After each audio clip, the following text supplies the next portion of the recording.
Hola, ¿se me oye? Sí. Hola, muchas gracias a todos por asistir a esta última mesa redonda del Congreso de Ingenieros Navales e Industria Marítima. Muchas gracias a la Asociación de Ingenieros Navales y Oceánicos de España por organizar este congreso aquí en Palma. Y bueno, en la mesa de hoy vamos a hablar sobre grandes yates. En la línea con la temática del congreso vamos a hablar sobre los retos y oportunidades de la descarbonización de nuestro sector. Para ello tenemos aquí unos ponentes de lujo. Os voy a presentar Beatriz Orejudo, Managing Director y CEO del Antimar Group, Diego Colón, consejero delegado de Astilleros de Mallorca, Íñigo Echenique, responsable de Seadrone y desde 1991 hasta 2017 de Acubens, ambos ingenieros navales de la Politécnica de Madrid, Antonio Ginart, jefe del área de Planificación e Infraestructuras de la Autoridad Portuaria de Baleares, y Isabel Teruel, directora de explotación de Ocibar. Bueno, para empezar, el sector de la náutica de recreo es de tal importancia que no solo ha cambiado la fisonomía de algunos puertos, anteriormente comerciales, sino que han trastocado la cuenta de resultado de los mismos y han creado una actividad económica para las ciudades impensable hace 30 años. A modo de ejemplo, el ejercicio de 2020 en el puerto de Palma, el 68% de los ingresos del puerto procedían de la náutica de recreo y el 92% de los resultados de explotación también. Esto ha hecho que las pérdidas del tráfico de carga y pasaje han sido subvencionadas por los beneficios del sector náutico. Las tasas y las cargas a la carga y al pasaje se deberían haber multiplicado por 2 en el caso de que no existiera el sector náutico de recreo aquí en Palma. Ahora, enfocándonos en el tema de debate de esta mesa, este tiene que ser sin duda el siglo del medio ambiente. Los retos de reducir y luchar contra la contaminación, los residuos y el cambio climático son claves para la supervivencia del planeta y por ende de las empresas. Para el sector naval o el sector de los grandes yates, ¿cuál es la situación actual? ¿Cómo se está adaptando a esta nueva realidad? ¿En qué trabajos se está trabajando ahora? ¿Cuáles son las tendencias? Perdón. Bueno, la inquietud relativa pues, al medio ambiente y al cambio climático, fundamentalmente al medio ambiente, existe en el sector de los grandes yates y los megayates, sobre todo por ser, por un lado, normativa y por otro, pues también por requerimiento muchas veces de los armadores. La normativa aplicable pues, es a partir de 400 GTs el MARPOL con apéndices relevantes, y para los barcos de menor tamaño hay normativas de las sociedades de clasificación, por ejemplo pues, del RINA hay una relevante y otras que están creadas a nivel, digamos, más particular o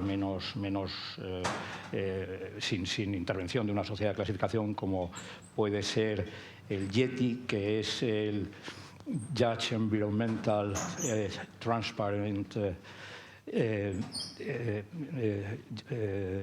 hecho, perdonadme porque estaba buscando la última sigla, pero este está hecho por FEDSIP, la iniciativa de FEDSIP, de Bram Jongepier, que es un ingeniero naval reputado, y de lo que se trata es de buscar la forma en la que el yate, antes de ser botado, se sepa exactamente el impacto que va a tener en el medio ambiente, ¿no? Desde todo punto de vista, desde las emisiones al aire, las emisiones al agua, la eficiencia energética, que es algo crítico, y los barcos en este aspecto se están nutriendo mucho de la reglamentación que existe para los buques, y lo harán más los barcos de recreo, vamos, los grandes yates, por ejemplo, pues hay un parámetro que es el de eficiencia energética del diseño, que es un aspecto, yo considero que es muy relevante, que es la emisión de CO2 que hace un barco en función de su uso y de su tipología,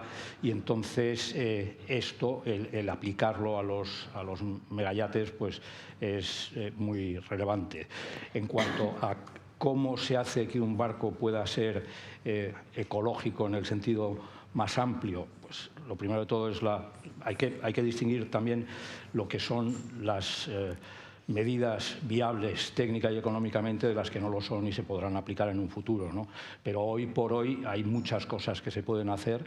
La primera de todas conocida es la propulsión híbrida, la propulsión eléctrica es viable en algunos barcos y en algunas circunstancias. Hay yates que cargan las baterías con energía solar. En un catamarán que tiene poca resistencia al avance y una superficie de paneles solares viable, notable, pues puedes hacer que sea en zonas con un buen ratio de insolación, puedes hacer que sea autónomo energéticamente, que no consuma baterías, y entonces ya no pasa por enchufarlo a la red y consumir pues energía de cualquier fuente, que eso los hace que los barcos eléctricos per se no sean necesariamente ecológicos, sino a veces incluso lo contrario. Las baterías pues tienen un periodo de garantía de 8 años y el reciclaje de las mismas pues no es algo garantizado. Y la propulsión híbrida, que empieza a estar más extendida, aunque los primeros barcos pues ya se hicieron hace casi 20 años, ¿no? Huisman hizo el primero relativo a yates, y ahí yo creo que la que tiene más futuro es la paralela y en determinados barcos en concreto. Cuando se hace en serie, pues tienes un generador que es el que está cargando las baterías y las baterías mueven el motor eléctrico. Pero en la alternativa, que es tener un motor diésel que a la vez carga las baterías, están acoplados tanto los motores eléctricos como el motor de combustión a los mismos ejes. Esto tiene la ventaja de que el barco pues, puede ser eficiente eléctricamente en determinadas circunstancias, cuando está cerca de puerto o navegando en determinadas zonas, y en otras pues, navega con un sistema de combustión que son realmente pues, los motores de última generación pues, no son muy contaminantes. Y yo ahora bueno, pues, trabajo fundamentalmente en barcos no tripulados, y que ahí pues, los barcos eléctricos tienen una clarísima aplicación, sobre todo cuando van a estar mucho tiempo en la mar, que es una de las ventajas que tiene la embarcación no tripulada por el hecho de sus características. Pues eso con una propulsión eléctrica es muy eficaz porque puede estar mucho tiempo en la mar y navegando a poca velocidad gran parte del tiempo de misión, ¿no? Y en cuanto a yates, pues estoy haciendo uno pequeño, o sea, no es un megayate en absoluto, es un barco de 16 metros, pero tiene de interés que el armador está muy concienciado con el medio ambiente. Bueno, yo también, y creo que se pueden hacer muchas cosas, y este se va a intentar que sea lo más eficiente desde el punto de vista energético. Desde luego, para propulsarse está inventada la propulsión absolutamente de cero emisiones, que es la propulsión a vela. ¿Qué ocurre? Que muchos veleros pues son motoveleros y tienen además el condicionante en los grandes yates del consumo eléctrico, que es muy notable. Un yate a vela pues tienen motores muy potentes, tienen generadores enormes, están cerrados con aires acondicionados a todo meter y consumen una cantidad notable de energía eléctrica. Entonces, creo que el que un barco de estos sea sostenible desde el punto de vista ecológico es que sea eficiente en todos sus aspectos, que eso pasa desde la propulsión en sí como por el uso de la energía a bordo y la recuperación y todo lo demás. Y bueno, la verdad es que podría estar hablando mucho tiempo, pero como somos varios, voy a parar aquí porque me embalo. Yo puedo añadir, claro. Primero, para contextualizar, el mercado de los yates es un mercado muy reducido, quiero decir, no tiene ninguna relevancia económica desde el punto de vista de lo que entendemos que es el sector marítimo, ¿no? En el año 2016 había 3.700 yates, o sea, lo que entendemos yates grandes, que es el motivo de la charla. Por encima de 30 metros había 3.173 yates hace 16 años. El año pasado había 5.766. O sea, el crecimiento de la flota de yates es tremendo. Y sobre todo está creciendo en esloras muy altas. O sea, esloras por encima, entre 60 y 90, y por encima de los 90 metros se ha multiplicado por 2,5 veces en los últimos 10 años. Esto tiene relación con el futuro del diseño y de la tecnología de estos yates. Los yates están creciendo en eslora, entre otras razones, para poder acomodar instalaciones más voluminosas. El número de pasajeros no ha cambiado. Un barco de 60, 70, 90 metros sigue teniendo 12 pasajeros. Es decir, que el espacio de los camarotes crece. La eslora crece también para mejorar en la hidrodinámica. Habréis visto todos el primer yate que se hizo con proa invertida, el A, de Melinchenko, que es el propietario. Este es un diseño de Philip. No debería haberlo dicho. Philip Stark. Prefiero olvidaros quién lo diseñó. Quiero decir porque lo copió de un diseño de la Marina norteamericana y, sin embargo, publicó en todas las revistas que una noche de iluminación se le había ocurrido ese proyecto. Los norteamericanos diseñaron ese modelo con proa invertida, vieron que la ola, en condiciones de mar fuerte, la ola montaba sobre la cubierta en proa y impactaba contra la superestructura. Lo que hicieron fue retrasar la superestructura para evitar eso, y el sentido era dar estabilidad a las unidades de lucha antiaérea. Entonces, Philip Stark pensó que ese era muy bonito para hacer un yate. A partir de ese momento, los yates los habéis visto todos, no tanto con proa invertida, pero sí con proa vertical, en un intento de hacer más agradable la navegación, pero también de mejorar la eficiencia. En la salida de aguas en popa, la estela en popa también lo habréis visto. Yo creo que es un proyecto de Van Osanen en Holanda. Utilizar perfiles para mejorar la estela de popa y reducir mucho la resistencia. Yo creo que todos los cambios que se han hecho para mejorar la eficiencia en los cascos desde el punto de vista hidrodinámico han tenido como consecuencia el aumento de la eslora, y por eso estamos viendo un crecimiento muy fuerte de la eslora sin que se corresponda con unas necesidades de espacio mayor, ¿no? Y luego, desde el punto de vista de medioambiental, también se está pensando en cómo acoger instalaciones mucho más voluminosas necesarias para mejorar esa extracción de gases de escape, silenciosos, equipos de catalizadores. Hay un montón de equipamiento que en un barco anterior de 40 metros ya no cabía, y ese mismo barco tiene que crecer a 50, 55 metros o 60 para poder acogerlo, ¿no?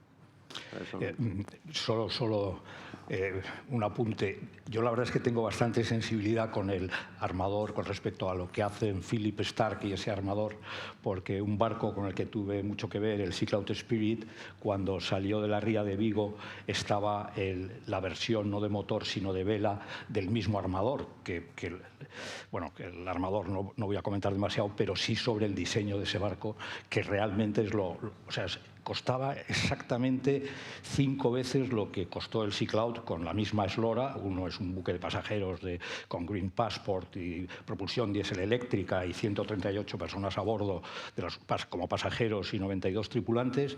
El otro lleva 12 personas.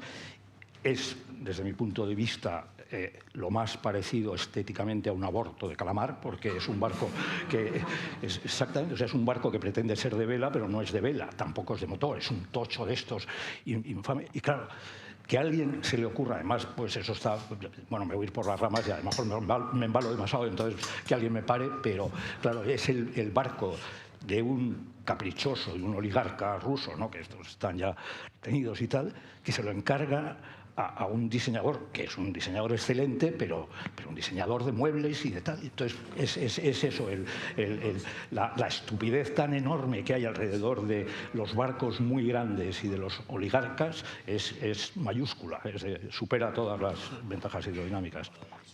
Bueno, cambiando un poco de tema. Gracias. Me imagino que... Es lo que había pedido, exactamente. Bueno, me imagino que a lo largo de los años que vienen vamos a empezar a ver cada vez más barcos innovadores en nuestras aguas. Y bueno, me preguntaba cómo van a adaptarse los puertos y las marinas a estos nuevos barcos en temas de residuos, en temas de energía, etcétera. Empiezo yo.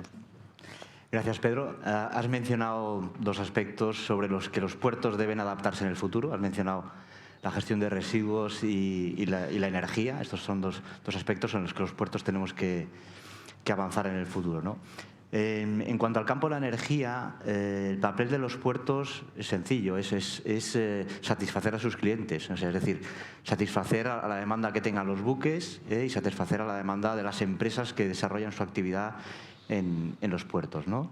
Y más concretamente, resumiendo un poco, lo que tenemos que hacer es satisfacer a los buques de los combustibles alternativos que tengan que venir, espero, en el corto plazo, y suministrar también las energías renovables a estos buques también y a las empresas que desarrollan su actividad en el puerto, ¿no? No estamos solos, esto nos está empujando la Unión Europea, como sabéis. La Unión Europea nos obliga en las directivas que en el 2030 los Estados miembros debemos tener una reducción ya del 55% de nuestras emisiones de efectos de gases invernadero, ¿vale? Y eso a nivel país, En cuanto a los sistemas de combustibles de los buques, las directivas hablan de una reducción del 75% de los efectos de los gases de efecto invernadero provocados por los combustibles fósiles en los buques hasta el horizonte 2050, ¿no? Entonces, si aterrizamos eso a los puertos, las directivas europeas a los puertos, vemos que ese 55% que tienen que cumplir en 2030 los Estados miembros de la Unión se aterriza en lo que denominan el Fit for 55, ese 55% en los puertos, y se traduce básicamente en lo que le llamamos el sistema coal-ironing o el sistema OPS de suministro eléctrico a buques en los puertos, ¿no? Esto obliga a los puertos, por un lado, a dotarse de una infraestructura eléctrica para suministrar a los buques y a los buques, obviamente, a transformar sus motores y sus instalaciones para recibir esa energía, ¿no? Esto obliga principalmente a los buques de más de 5.000 toneladas de arqueo bruto y en los puertos nuestros, al menos, es prácticamente toda la flota, con lo cual es una vía de trabajo muy importante. Estamos en ello. Tenemos prevista una inversión solo en Baleares de 95 millones de euros para la electrificación de buques y es un punto donde todo el sistema portuario está trabajando de manera ingente. Las dificultades que tenemos para esta electrificación de buques básicamente son con la empresa distribuidora o incluso con red eléctrica conseguir esos centenares de megavatios que tenemos que traer a los puertos. Estamos trabajando para ello en la planificación eléctrica española para poder acometer estas grandes infraestructuras eléctricas y, por otro lado, la transformación de los puertos para garantizar o construir esas infraestructuras eléctricas que darán servicio a los buques. En Palma ya tenemos una infraestructura de este tipo y estamos ahora en esa transformación. Eso en cuanto a energía, ¿no? En cuanto a los residuos, bueno, el principal reto a cortísimo plazo es la adaptación al nuevo Real Decreto de superficies receptoras en los puertos de buques, el Real Decreto 128 de 2022, que se publicó en febrero de este año. Y bueno, y las principales novedades de este Real Decreto es que ahora ya todos los buques que operen en algún puerto del sistema portuario español, cualquier pabellón que tenga, da igual, y han ampliado en este Real Decreto a los buques pesqueros y a los buques de embarcaciones recreativas, ¿vale? Con lo cual a todos esos buques hay que darles servicios para la recogida de desechos. Otra novedad importante de este Real Decreto y que estamos ahora trabajando en ella es la devolución del coste del servicio que tienen los buques por esa entrega de desechos. Eso el Gobierno ha querido facilitar esa recuperación del dinero para incentivar que se entreguen los desechos en el puerto, ¿no? Porque tradicionalmente así se evita pues la tentación de que algún buque tenga pues por contaminar el mar, ¿no? En cuanto a residuos, el sistema portuario también está trabajando en la incentivación de las mejoras ambientales de la gestión de residuos con lo que llamamos las buenas prácticas ambientales, ¿no? Los convenios de buenas prácticas ambientales que tenemos con las navieras que permiten una reducción de las tasas de ocupación portuarias, que son una de las vías de recaudación del puerto. Las tasas de ocupación del puerto está bonificada con aquellas empresas que tengan prácticas sostenibles más allá de las habituales, ¿no?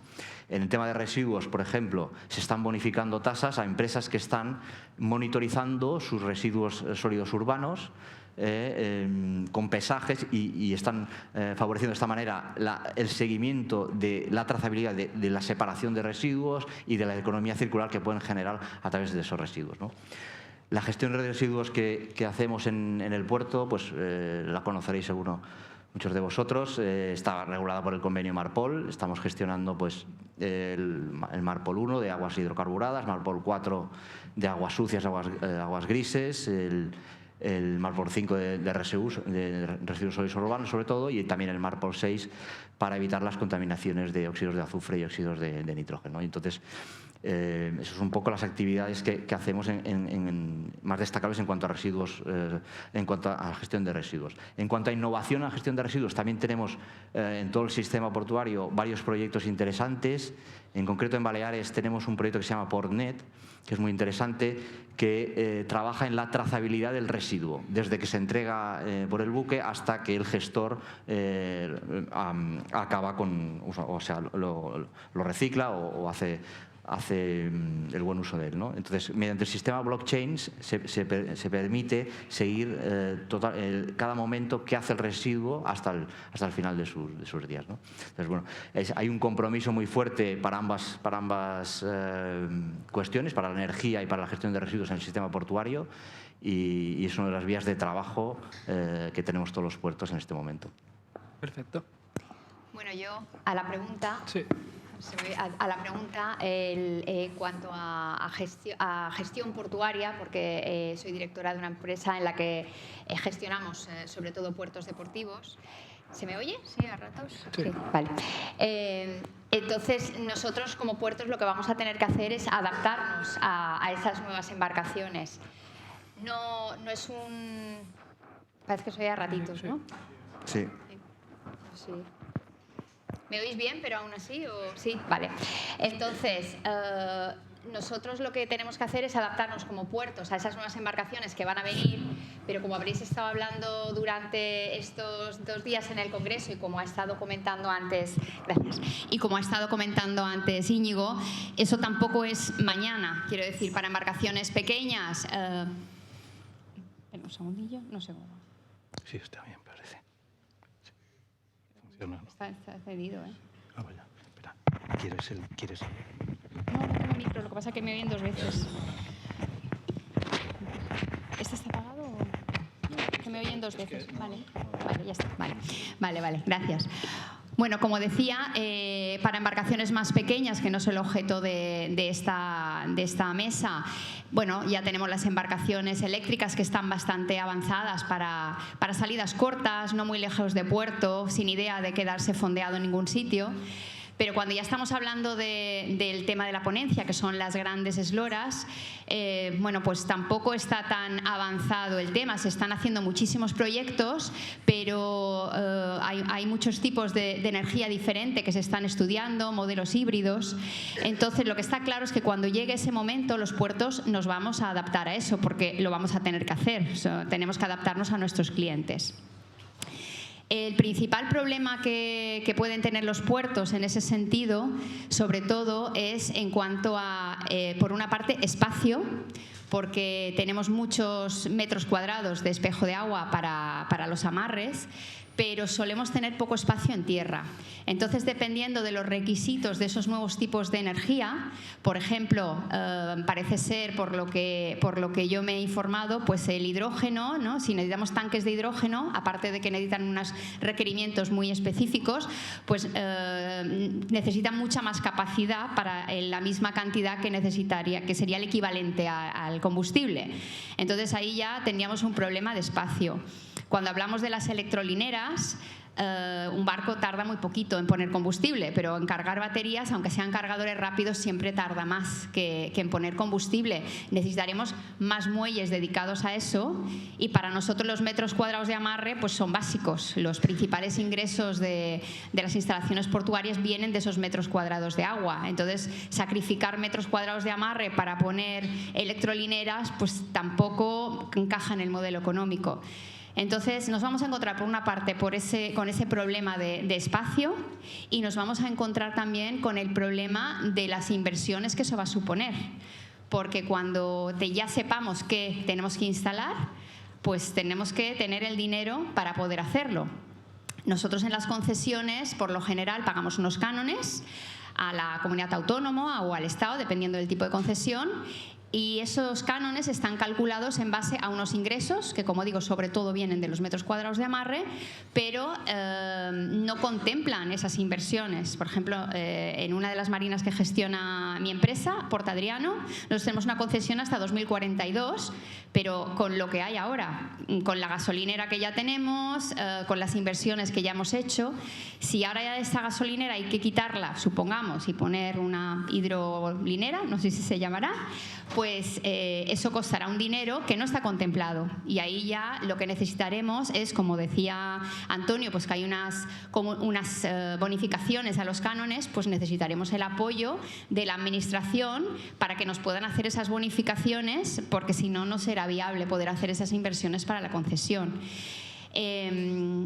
Sobre todo el problema va a ser ese espacio, y luego la burocracia, que espero que ahí sí que la administración nos ayude, porque justamente todo el sector náutico dependemos de muchísimas administraciones, ¿no? Entonces, que todo el proceso luego para pedir permisos, para hacer todas esas cosas, que no se complique, que supongo que no.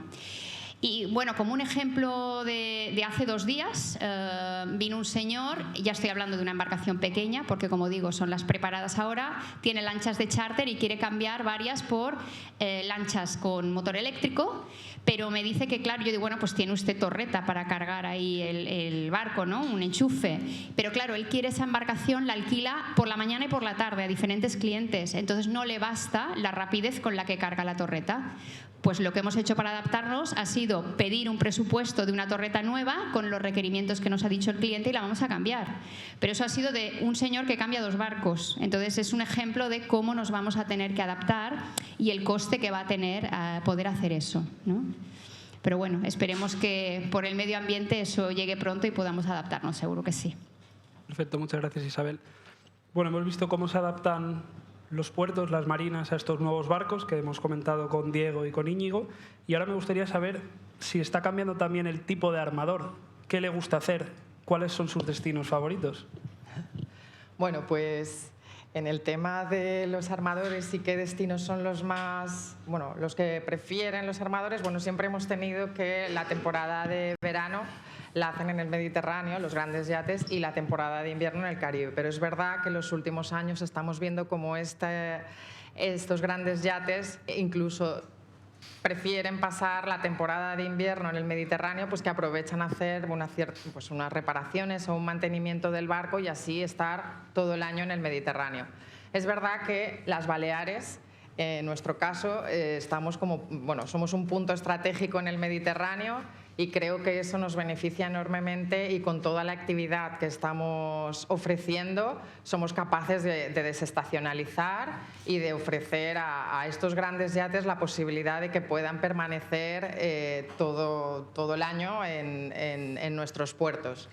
En cuestión del Mediterráneo, es verdad que en los últimos años también tenemos cierta competencia con otros destinos como Croacia, como Sicilia, el sur de Sicilia.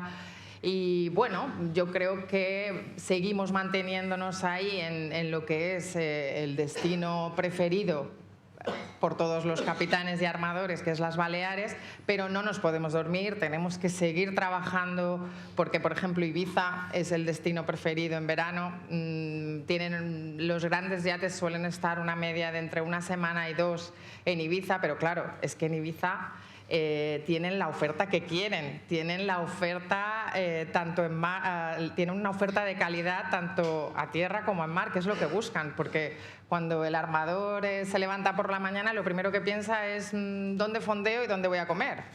Entonces yo creo que tenemos que seguir trabajando en esa línea, en seguir dando una calidad y atendiendo a los requerimientos que quieren estos barcos.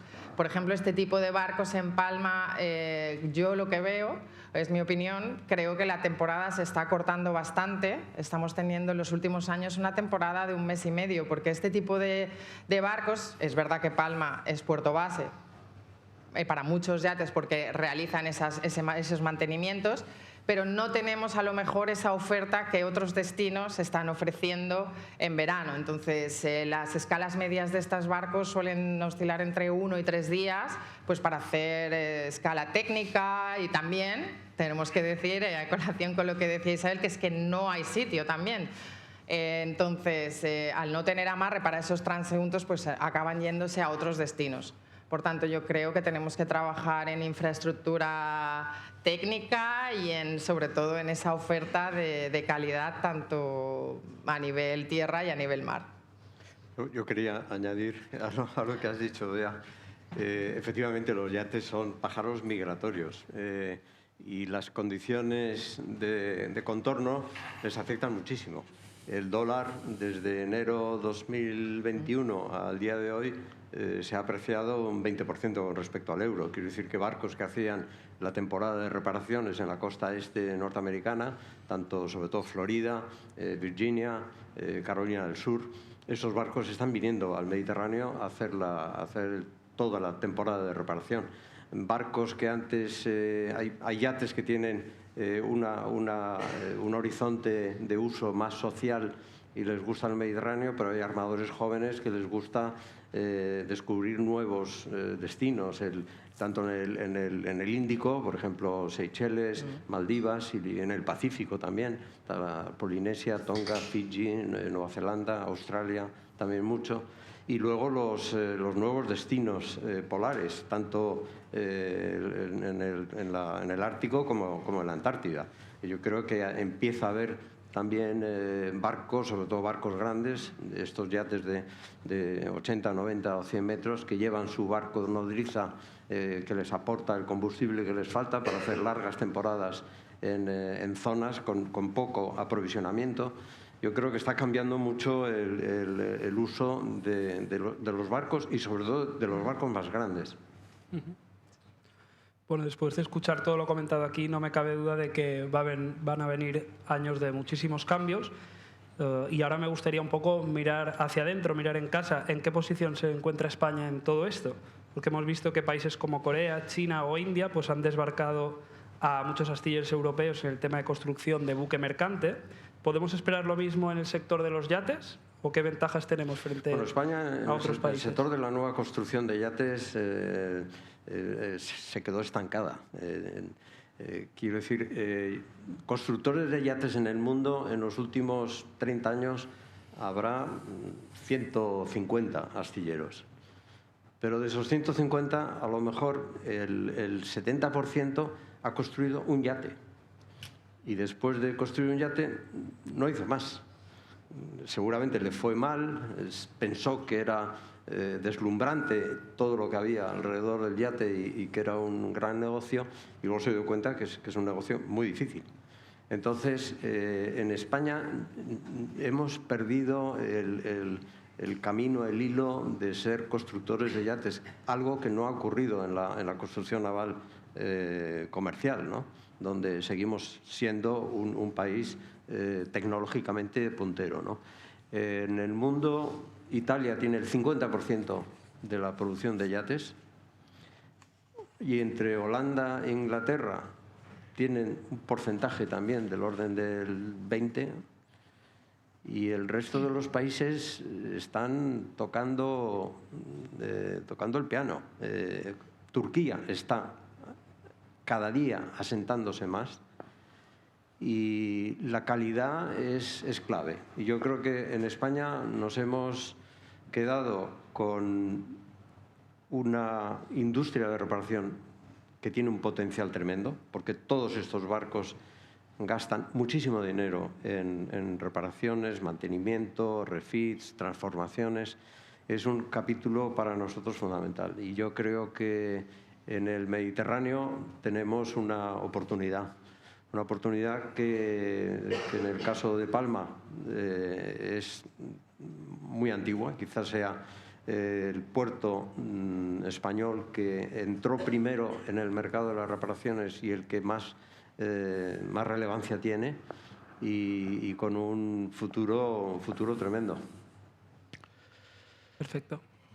Sí, yo quería comentar que países, por ejemplo, como Holanda, que es una referencia en la construcción de yates, sin duda pues, de las primeras del mundo, surgió porque fueron muy apoyados por el gobierno. Antes Holanda eran constructores navales de poca relevancia, en general en todo tipo de buques, y aquí en España la capacidad que hay es grande, ha habido iniciativas que han funcionado y que han desaparecido luego, y barcos que han podido competir con cualquier barco de fuera. Pues estoy poniendo, por ejemplo, el caso del año 94, el Alejandra, que construimos en Mefasa, fue al Showboat de Mónaco y tenía al lado el Borkum Riff, del mejor astillero del mundo, que es Huisman. Y le dieron el premio al mejor barco de vela al Alejandra. ¿Eso por qué es? Pues porque había artesanos magníficos, porque además extraídos de otros sectores, que es lo que ocurre. Aquí tenemos unos sectores auxiliares buenísimos. En Galicia hay una facilidad para poder hacer las cosas bien, pero yo creo que falta probablemente dos cosas. Uno, el sentido gremial que han tenido en Holanda. En Holanda los astilleros se apoyan. Yo he hecho 3 barcos en Holanda. Y lo que ves es que se apoyan entre ellos muchísimo en los aspectos de I+D, en los aspectos de compartir proveedores, en los aspectos de intercambiar información técnica. Han sido siempre abiertos entre ellos y gracias a eso pues todos han progresado. Aquí han sido iniciativas privadas que por problemas pues a lo mejor económicos o por otros pues que han desaparecido, pero que sí se ha demostrado que se pueden hacer cosas y se pueden hacer barcos buenos, porque un yate cada vez tiene más aportación de tecnología, pero no es más difícil de hacer que un oceanográfico. Aquí tenemos gente que hace cubiertas de teca que están trabajando para Perini y gente que hace interiores que están trabajando para FEDSIP y existen. Y entonces lo que falta es que se monte un ecosistema suficiente para que puedan salir adelante iniciativas de ese tipo que merezcan el apoyo, ¿no? Perfecto. Bueno, si hablamos de ecología, siempre será mejor reutilizar que crear de nuevo, ¿no? Entonces, ¿qué hacemos con la flota actual? ¿La desguazamos? ¿La transformamos? Bueno, los yates no se desguazan. Muy pocos yates ves que desaparecen del registro. De hecho, uno de nuestros clientes aquí en nuestro astillero en Mallorca es un barco de 1927 que viene todos los años a hacer restauraciones. Un barco de madera construido en Inglaterra, en Southampton, en construcción compuesta, llamaban ellos composite aquella época, porque es estructura metálica y casco y cubierta de madera, ¿no? Y es uno de nuestros mejores clientes. Aquí en el puerto podemos encontrar barcos de motor de 1905, 1910. Los yates cambian de manos, cambian se introducen nueva tecnología fácilmente, se adaptan al mercado y normalmente no es el reciclaje perfecto, porque pasan de países del primer mundo al segundo o al tercer mundo y siguen ahí. Y las sociedades de clasificación a veces para ellos es un dolor de cabeza, ¿no? ¿Qué hacemos con este barco? Que casi ya no cumple nada, pero hay que seguir manteniéndolo y que necesita un seguro, y las compañías de seguros quieren también que ese barco siga viviendo. El reciclaje de los barcos está a la orden del día desde hace 50 años. Bueno, vemos que hay astilleros de nueva construcción del norte de Europa que se están metiendo muy fuerte en el negocio de la transformación y refit de yates. Sí, los astilleros del norte de Europa, lo que ocurrió en la crisis de 2008 es que se asustaron de que su cartera de pedidos empezaba a flaquear y decidieron que cambiar la política comercial, establecer mejor relación con sus clientes a perpetuidad, tener un vínculo más próximo con el cliente, de tal manera que ese cliente tuviese necesidad, entre comillas, de seguir acudiendo a ellos en el futuro para mantener el nivel de estándar que ellos consideraban que merecía, ¿no? Y entonces las grandes transformaciones son contempladas para ellos como una nueva construcción. De hecho, desde el punto de vista organizativo, de gestión, lo hacen exactamente igual que una nueva construcción. El Mediterráneo, el Mediterráneo occidental, en nuestro mercado, que antes teníamos un volumen muy alto de grandes transformaciones, se ha reducido en cuanto los más complejos han decidido volver a sus astilleros matrices, tanto Fedship, que tiene una línea de refit importante, Lursenwerft en Bremen tiene otra línea de refit importante. Prácticamente todos los astilleros, los grandes astilleros, han decidido intentar copar también ese mercado. ¿Cómo podemos competir los astilleros del Mediterráneo con los del norte de Europa? Bueno, nosotros tenemos, primero, llevar un barco al norte de Europa exige tiempo y dinero. Los precios en el Mediterráneo son todavía bastante más competitivos que en el norte de Europa. Las condiciones climáticas también lo son. Y determinados proyectos, cuando en el Mediterráneo tenemos equipos técnicamente bien formados, tanto en la gestión de proyectos, project managers, y la organización propia del astillero es equivalente a la de un astillero en nuevas construcciones en lo que se relaciona a la gestión de proyecto, somos tremendamente competitivos. Muy bien. Bueno, debido a todos estos procesos, ya sea nueva construcción o transformación, se generarán, entiendo, unos residuos. ¿Estamos en algún proyecto que trate de dar solución a esta situación? ¿Economía circular o...? A ver, evidentemente son residuos que no es el típico residuo, ¿no?, que tires en el azul, el amarillo o el verde. Son residuos que son costosos, hay que tener un gestor de residuos, como antes explicaba Antonio, hay toda una normativa. Y bueno, aquí el sector se preocupa por ello.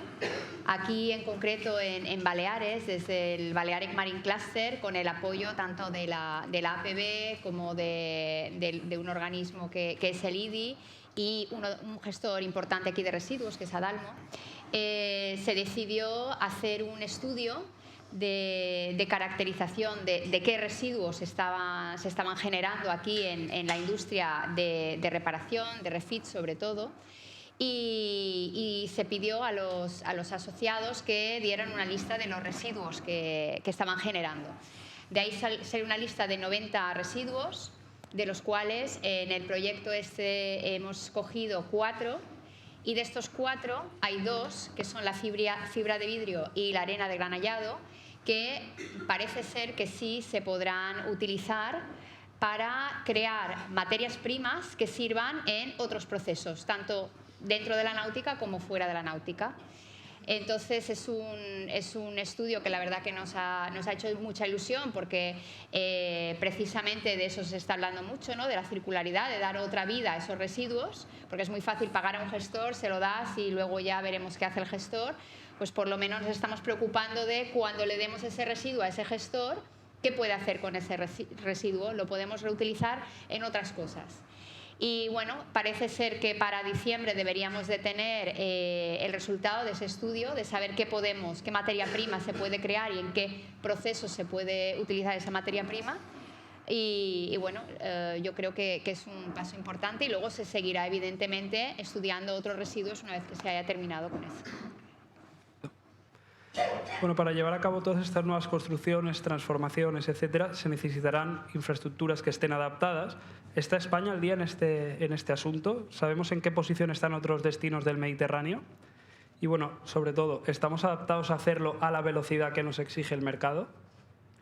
Bien, los puertos españoles están haciendo todos los esfuerzos posibles por facilitar la implantación de astilleros o varaderos en el dominio público portuario, porque somos conscientes de la importancia que tiene este sector dentro de la economía española. Ahora, el tema no es fácil, como has dicho, ¿no? Pero hacemos todos los esfuerzos posibles. Para muestra un botón, no sé si habrán podido ver la prensa de hoy, pero ya se ha anunciado que en el puerto de Palma, por ejemplo, se amplía en 60.000 metros cuadrados la zona de reparación de embarcaciones de hasta 60 metros de eslora, y eso va a ser ya. Y en los próximos 5 años pues va a haber otros 120.000 metros cuadrados más de superficie para ampliación de la zona de reparación de embarcaciones en el puerto de Palma. Está destinada a embarcaciones de más de 60 metros, ¿no? Los esfuerzos se están haciendo. Ahora bien, la situación es la que es. O sea, en mi opinión, en España trabajamos razonablemente bien y con un volumen interesante el refit o las reparaciones de hasta 60 metros. A partir de 60 metros nos cuesta más. O sea, sí tenemos un varadero, un astillero en Barcelona, el MB92, que sí que trabaja bien este tipo de esloras, pero ya está. O sea, el resto de destinos en el Mediterráneo occidental pues nos supera, ¿no? Pues véase Génova, Livorno, la Ciotat, supera al número de buques que están reparando de ese tipo de a partir de 60 metros, ¿no? Es lo que comentaba antes Diego. O sea, ese gran eslora ha crecido tanto en los últimos 20 años que, bueno, que no todos los puertos hemos sido capaces de adaptarnos a ese tipo de reparación. Es verdad que, también lo decía Diego, o sea, la migración de los astilleros de buques mercantes hacia Asia, que ha hecho abandonar una serie de astilleros en Europa que han sido aprovechados para la reparación de yates. Justamente en Baleares no teníamos ningún astillero grande para reparar grandes mercantes, entonces no hemos podido aprovechar esos diques flotantes para que estaban destinados inicialmente para construcción de buques mercantes, y ahora están pasando para reparar grandes yates. No hemos podido aprovechar ese tren. Tampoco hemos sido lo suficientemente rápidos para habilitar puertos, a excepción de Barcelona, para nuevos sistemas de elevación tipo el Syncrolift o el Shiftlift, como han hecho pues los puertos que he mencionado antes de La Ciotat, de Génova o de Livorno, ¿no? Pero bueno, estamos ahí, estamos trabajando para ello. Esperamos en los próximos años recuperar el espacio que hemos perdido, y ya digo, hasta 60 metros funcionamos bien, tenemos una buena industria y vamos a por la siguiente, vamos a por a las grandes esloras, y esperamos, sobre todo en Palma, que tiene una capacidad de crecimiento brutal y tiene una industria detrás muy potente, poder recuperar toda esta industria que llevamos unos años detrás. Y nuestro objetivo es conseguir que ningún buque, ningún barco de los grandes yates, como estamos ahora aquí hablando, que está amarrado en nuestros puertos, se vaya a reparar a otra instalación. Esto es un objetivo. Incluso más, en el sistema portuario intentaremos captar la reparación de embarcaciones de otros puertos, ¿no? Este es el objetivo, porque somos conscientes de la importancia que tiene este sector en la economía española. Perfecto. Para tener una idea, en números, en el año 92, cuando yo entré como director en este astillero, nosotros podríamos varar cualquier yate de la flota mundial, excepto 6. Al día de hoy, en el puerto de Palma, hay del orden de 170 yates que no tenemos capacidad. Hemos perdido un espacio de tiempo absolutamente crucial. Yo creo que tenemos que correr. Esperemos poder correr lo suficientemente rápido en estos años. Bueno, es una realidad también que el número de yates de más de 40 metros abanderados en España está muy por debajo de otros registros como Malta o como Madeira. ¿Por qué el armador o el capitán o la persona que decide dónde registrar el barco huye del registro? ¿Es por un tema técnico, fiscal, ambos? Bueno, a ver, la bandera al final es la que determina la ley que se va a aplicar, ¿no? Al final va de la mano y en este caso es un tema fiscal y técnico. El armador siempre va a mirar la fiscalidad que le conlleva abanderar su barco en cualquiera de las opciones que tiene. En este caso hablamos de la Unión Europea. Es verdad que existen banderas muy atractivas, que te dan mucha flexibilidad y con unos mecanismos fiscales muy potentes y atractivos para esos armadores. En el tema de... Luego, por otra parte, dentro de la fiscalidad también tenemos que hablar del tema aduanero. O sea, el tema aduanero es, en nuestro caso... perdón, vuelvo atrás.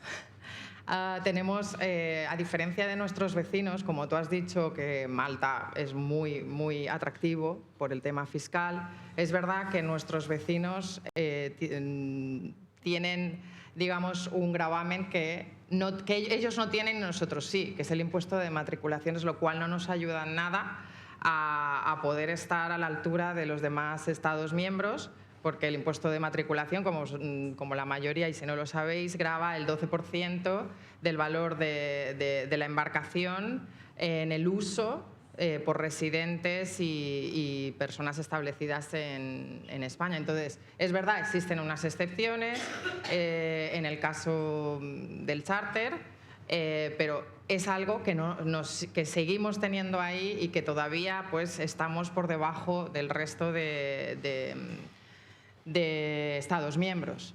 Y luego quería también una pincelada en el tema aduanero, que tampoco nos ayuda mucho, porque en el tema aduanero al final tenemos también una serie de cosas, como por ejemplo actualmente que acaba de salir el tema de los gases fluorados.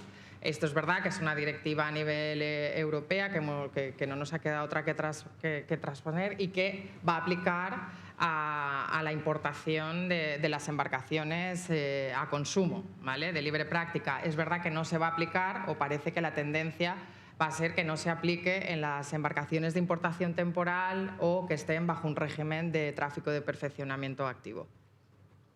Es verdad también que tenemos en nuestro sector la consideración de que determinados registros eran preferidos porque eran subestándar, y en el mundo del yate no ocurre así. Y muchas veces el registro de las Islas Marshall puede ser igual de estricto o más que registros europeos.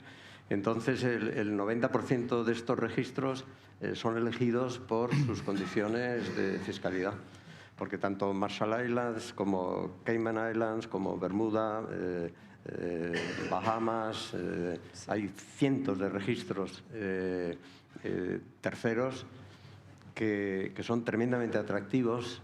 Por supuesto, el de Malta es el número 1 en este momento, Madeira también está tirando muy fuerte. Son registros que no solamente tienen una fiscalidad favorable, sino que además, porque algunos son europeos, quiere decir que lucharían con las mismas reglas que nosotros, sino que además, desde el punto de vista administrativo, también son muy ágiles para el armador. Y yo creo que eso es lo que lleva a que en este momento, en una industria como la nuestra, clientes con bandera española pues, no creo que lleguen al 5%. O sea, yo diría que el 55-60% son extracomunitarios, entre comillas, con clientes desconocidos, y el otro 30 o 35% son comunitarios porque tienen más facilidad en la utilización comercial del barco.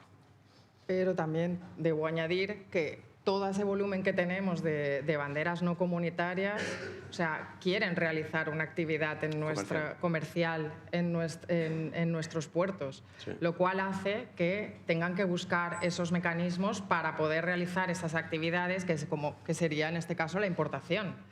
¿Qué pasa? Que seguimos en desventaja. Nuestros países vecinos como Italia y Francia han creado unos mecanismos para importar la embarcación que se va a dedicar al sector charter o comercial sin tener que pagar esos impuestos. Entonces, claro, nos volvemos a estar en desventaja. Entonces, yo creo que debemos trabajar en ese ámbito para poder ofrecer algo atractivo en el tema de la fiscalidad y sí, un barco, para que entendáis, un barco extracomunitario quiere hacer actividad comercial en aguas comunitarias, como es el charter, Entonces, tanto en Francia como en Italia tienen la French Commercial Exemption, en Italia algo similar, la Italian Commercial Exemption, y entonces, sin pagar el IVA de importación, realizan la actividad comercial, pagan el IVA sobre la actividad pura, sobre la factura de charter, pero el barco no tiene que pagar el IVA sobre su propio valor y en la importación.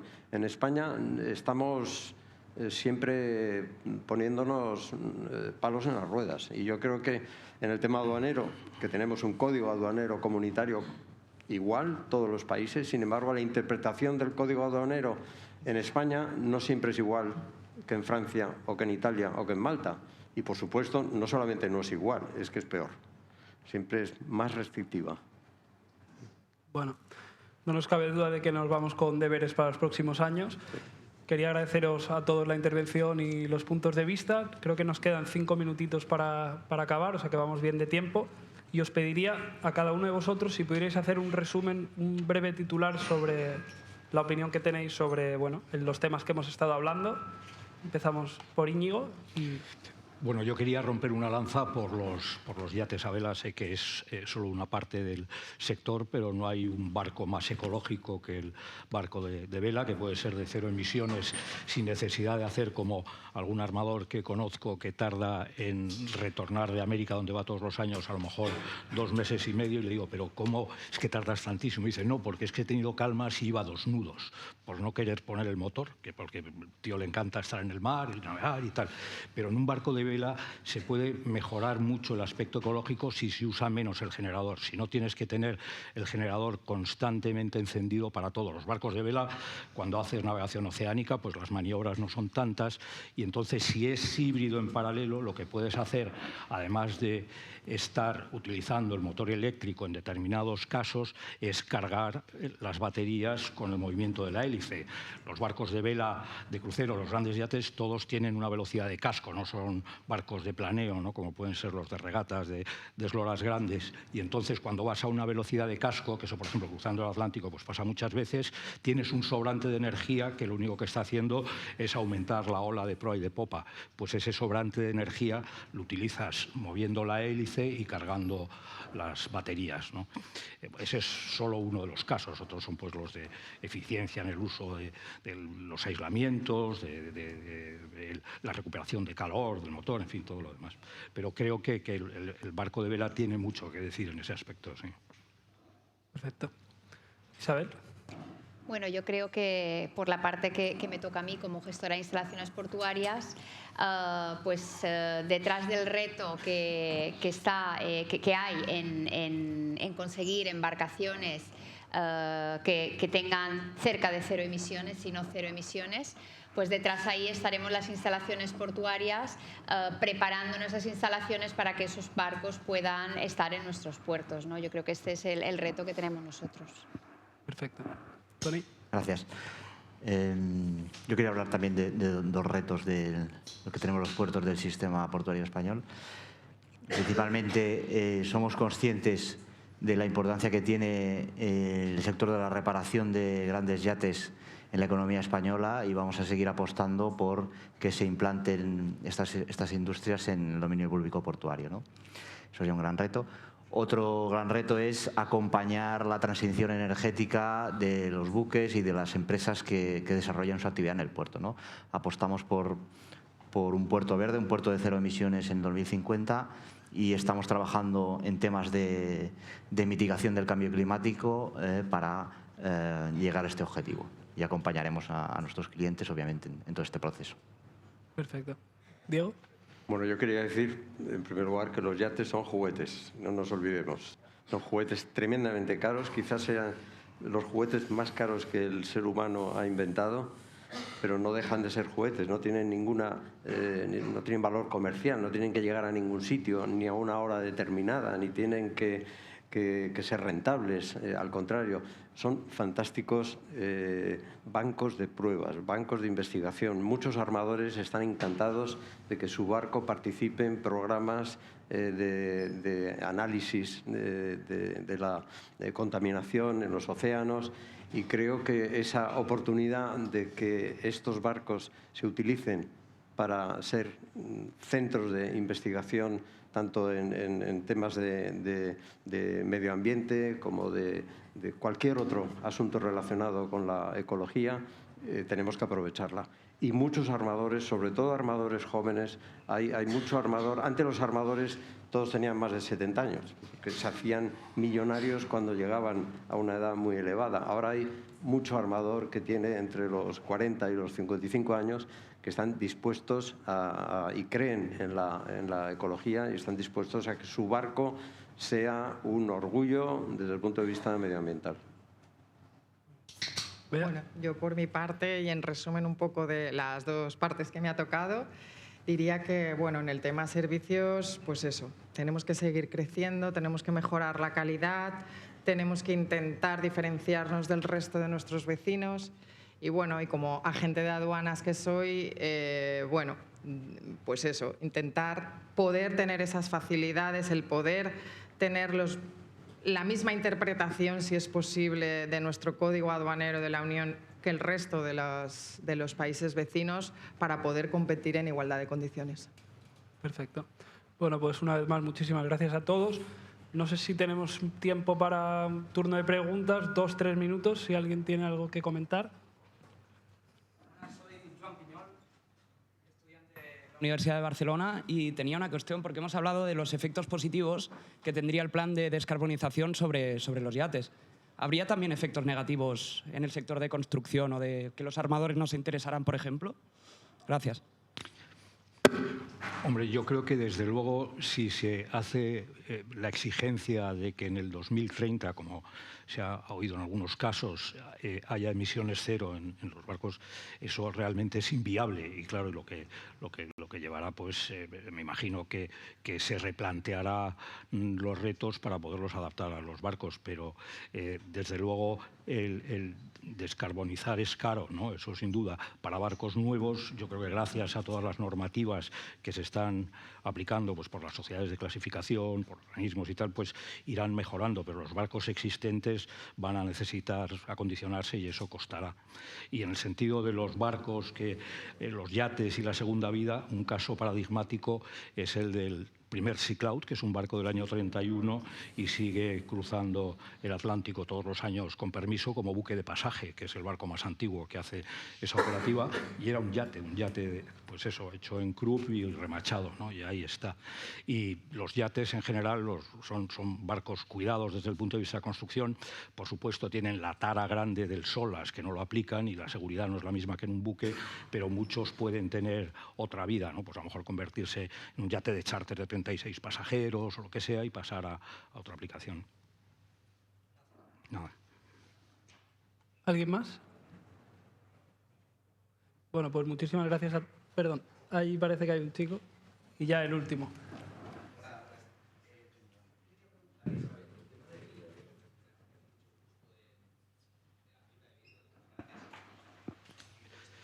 No oigo mucho.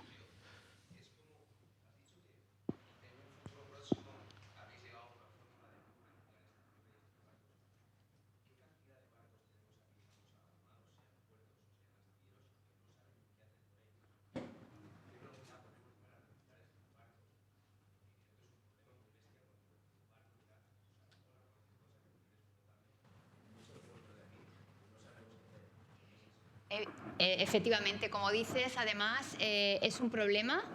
En una isla como la nuestra es todavía más problema, porque como siempre pues no tenemos espacio, se tiene que llevar fuera, eso todavía es más costoso. Pero precisamente para eso estamos haciendo este estudio. En base ahora mismo esto está en un centro tecnológico, lo está desarrollando, con lo cual lamentablemente no te puedo contestar aún porque dependerá un poco de a qué conclusión lleguen, qué tipo de materia prima va a ser y qué demanda hay de esa materia prima también, ¿no? Porque si es yo qué sé, si deciden, bueno, pues se pueden hacer, me lo invento, muebles para el jardín, pues eso será fantástico, ¿no? Porque además de poder utilizarlo para reutilizarlo en el sector, es que se puede utilizar para toda la industria, que no tiene nada que ver con la industria naval, ¿no? Que siempre es más reducido. Pero bueno, tenemos la esperanza, yo creo que es un tipo de residuo que tiene posibilidades por las características que tiene, así que esperemos que sea una materia prima que realmente sea muy útil y nos pueda ayudar con ese problema que decías, porque es un problema grande hoy por hoy. Sí, de hecho, para apoyar lo que decía Isabel, bueno, yo soy Pedro Suasi, que soy el gerente de Balearic Marine Cluster, quien está liderando el proyecto de circularidad. Y uno de los motivos por los que seguimos adelante con el tema de la fibra no es por el hecho de que la industria realmente genere muchísima fibra en sus procesos como residuo, pero sí que vemos que en el futuro pues, va a haber muchos barcos de fibra que van a llegar al final de su vida útil y que va a ser un problema que tenemos que solventar. De ahí que quizás no lo hayamos cogido por cantidad de residuo que generamos, sino por la importancia que en un futuro puede tener, que va un poco en la línea de lo que has dicho.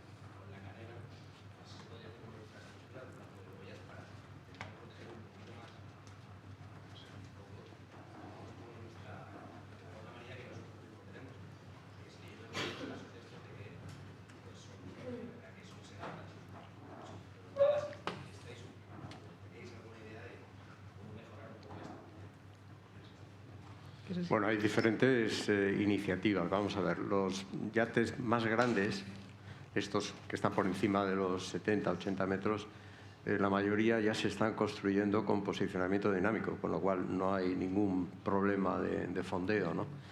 Y luego cada vez hay mejor cartografía y cada vez hay más sensibilidad para que, sobre todo estos barcos, ¿no?, nunca puedan fondear en espacios que afecten a la Posidonia. La Posidonia tiene un límite también de profundidad a partir del cual ya no crece, ¿no? Con lo cual no es nada complicado que estos barcos, como todos, cumplan la reglamentación y no debería haber ningún problema para que no la cumplan.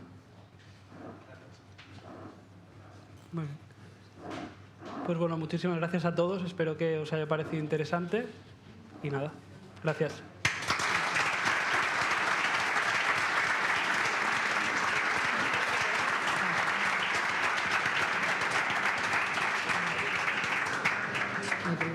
No.